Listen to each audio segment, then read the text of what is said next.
আলহামদুলিল্লাহ, সিলেট জেলার গোলাপগঞ্জ থানাধীন ৫ নং বুদ্ধবাজার ইউপির ২ নং ওয়ার্ডের সামাজিক সংগঠন একটি ডেভেলপার আওয়াই উদ্যোগে আজকে আওয়াই হাজিপুর বাণীগ্রাম রোডে সংস্কার কাজ চলছে।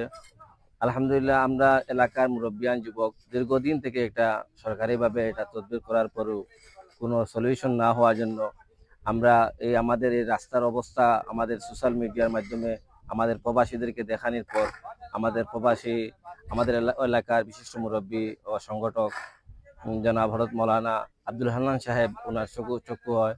ওনারা দেখার পর উনি নিজ উদ্যোগে আমাদেরকে আশ্বাস দেন এবং উনি বলেন যে যত অর্থ লাগে উনি অর্থ দিয়ে সহযোগিতা করবেন, যেভাবে কমপ্লিট সম্পূর্ণ রাস্তা সংস্কার করা যায়।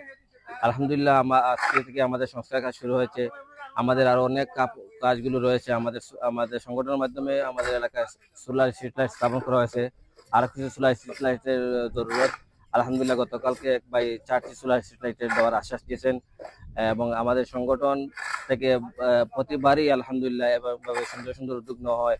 আমাদের সংগঠনের মাধ্যমে এলাকায় প্রায় শতাধিক শিশুদেরকে খতনা দেওয়া হয়েছে। আমাদের সংগঠন দ্বারা প্রতি বছর শীতার্থ মানুষদেরকে শীত বস্ত্র বিতরণ করা হয়। আমাদের সংগঠনের দ্বারা বন্যাকালীন সময়ে অর্থ দিয়ে বন্যাবাসীদেরকে সহযোগিতা করা হয়। আমাদের সংগঠনের মাধ্যমে অর্থ এলাকার শিশুদেরকে এবং শিশুদেরকে শিক্ষা খাত উৎসাহিত করার জন্য এবং এসএসসি এইচএসসি উত্তীর্ণদেরকে বারবার সংগঠিত দিয়ে তাদের শিক্ষার উৎসাহ করা হয় এবং অনেক ছাত্রছাত্রীকে নগদ অর্থ দিয়ে সহযোগিতা করা হয় এবং সংগঠনের মাধ্যমে এ পর্যায়ে যেগুলো